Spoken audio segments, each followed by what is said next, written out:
Madre mía, gente, 1 mes y medio sin subir vídeos. Sí, no hace falta que me lo digáis por los comentarios. Yo sé de sobra que me echabais de menos. Pero, no os preocupéis, ya he vuelto. Y os preguntaréis el por qué he estado tanto tiempo ausente. Pues muy sencillo, se me juntaron los exámenes de segundo cuatrimestre con los exámenes de recuperación. Por lo que estuve 1 mes y medio teniendo que estudiar y estresado y ese tipo de cosas que ya todos sabéis. Que sí, que podía haber sido previsor, grabar 3 vídeos y subirlos. Sí, es cierto. ¿Lo hice? Pues va a ser que no. En fin, lo importante es que ya estoy de vuelta, incluso intentaré subir un vídeo a la semana ahora que estamos en verano, por lo que no os tenéis que preocupar más por mí. Y en el vídeo de hoy vamos a tratar un tema que me interesa bastante, que es el de la diabetes mellitus. Os voy a explicar un poco los tipos de diabetes mellitus que hay, los mecanismos, los síntomas, los tratamientos y un poco generalidades, ¿no? Para que tengáis claro lo que es una diabetes y los tipos de diabetes que existen.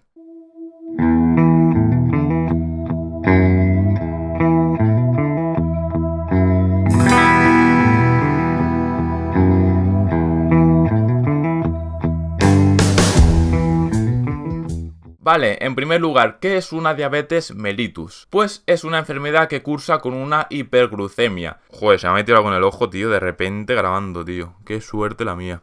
Una hiperglucemia es cuando encontramos en sangre glucosa de forma elevada. Hay un exceso de glucosa en sangre. Y esto no debería suceder porque el cuerpo debe ser capaz de captar esta glucosa en sangre y meterla en las células. Cuando ocurre estas hiperglucemias, pues se suele tratar de una diabetes. Ahora bien, esta hiperglucemia, esta elevación de glucosa en sangre, ¿qué síntomas nos pueden traer? Pues os voy a mencionar algunos, pero hay muchísimos. Por ejemplo, visión borrosa, fatiga, micción frecuente, aumento de sed, aumento de hambre, dolor de cabeza, debilidad, etc. Y ahora bien, ¿qué complicaciones más allá de los síntomas nos podemos encontrar debido a esta hiperglucemia? Pues enfermedades cardiovasculares, neuropatías, es decir, problemas a nivel neurológico, daño renal, ceguera, infección de encías y dientes, etcétera, etcétera, etcétera. Por lo que es muy importante tener controladas estas hiperglucemias. Ahora bien, dicho esto, vamos a comentar la clasificación de las diabetes mellitus, porque hay varias y dependiendo del tipo que sea, pues tiene una función específica o se comporta de una forma diferente. Vamos a empezar con la diabetes mellitus tipo 1. Esta diabetes se suele dar por una destrucción de las células beta del páncreas. Y sí, esto suena un poco raro, pero simplemente daros cuenta de que estas células beta del páncreas son las que se encargan de generar insulina. La insulina es la hormona que se va a encargar de bajar esta glucemia en sangre, es decir, es la hormona que va a introducir esta glucosa en sangre a las células. Por lo tanto, si hay un defecto en la producción de esta hormona porque hay una destrucción de las células betas del páncreas, recordemos, sitio donde se crea la insulina, pues obviamente vamos a tener una acumulación de glucosa en sangre que no vamos a poder meter en las células, por lo tanto vamos a tener esta hiperglucemia. A nivel metabólico, ¿qué podemos decir de esta diabetes tipo 1? Pues a nivel de hígado se va a producir glucogenólisis, es decir, como la célula no capta lo que viene siendo nutrientes, va a ver que algo raro pasa y lo que va a hacer es liberar más glucosa en sangre. La glucogenólisis es básicamente la degradación de glucógeno, es decir, la degradación de moléculas de glucosa que almacena nuestro organismo, las va a liberar en sangre, porque va a ver que no hay una captación de nutrientes. Entonces esto va a acrecentar aún más la hiperglucemia.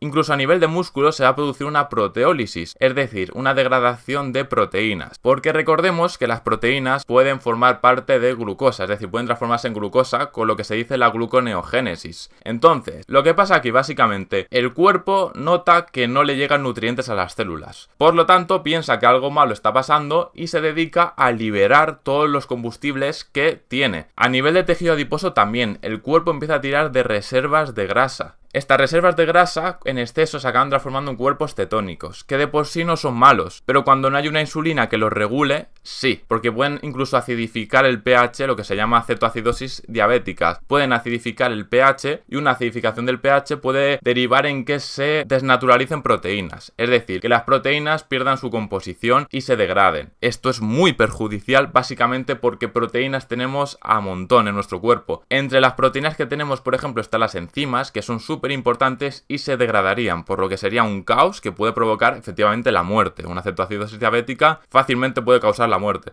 Ahora bien, ¿cuál puede ser el tratamiento de la diabetes mellitus tipo 1? Pues se suele tratar con insulina externa, es decir, el cuerpo no es capaz de generar insulina, por lo que se suele pinchar insulina de forma externa, que no sé si habréis visto gente con una especie de círculo blanco aquí pegado, eso suele ser inyecciones de insulina, que cada X tiempo se pinchan de forma automática, y lo que haces con eso es básicamente generar insulina y hacer que estos niveles de glucemia bajen y se metan en las células.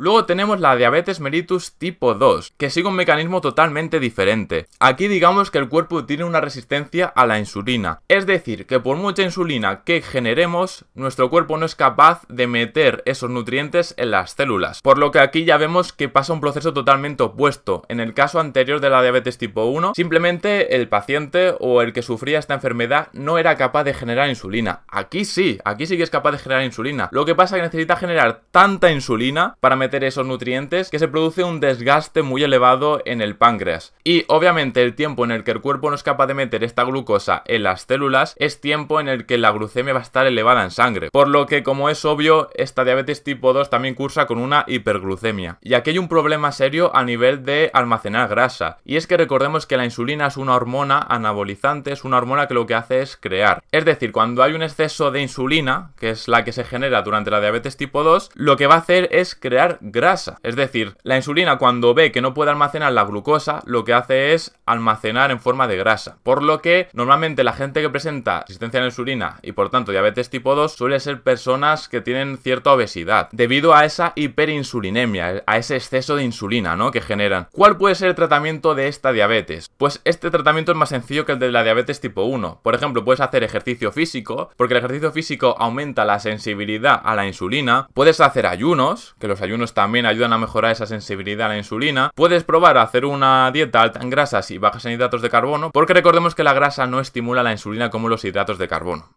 También os quería hablar de otro tipo de diabetes, que es la diabetes gestacional, es decir, es una diabetes que se produce durante el embarazo, normalmente durante la semana 24-28 del embarazo. Este tipo de diabetes suele presentar los mismos síntomas que una diabetes tipo 2, es decir, suele ser por resistencia a la insulina. Lo que pasa es que esta diabetes es pasajera y suele tener un fin específico, y es que cuando la madre presenta una resistencia a la insulina, el feto capta más glucosa y capta más aminoácidos, por lo que tiene, digamos, un origen evolutivo esta diabetes gestacional. Y antes de acabar el vídeo os quería hablar de una diabetes que todavía no es oficial, pero se habla mucho de ella, y es la diabetes mellitus tipo 3. Esta diabetes nos dice que debido a la hiperglucemia lo que se produce es Alzheimer. De todas formas, esta diabetes me parece que todavía no es oficial, pero que se habla eso, de una diabetes tipo 3 relacionada con la enfermedad del Alzheimer.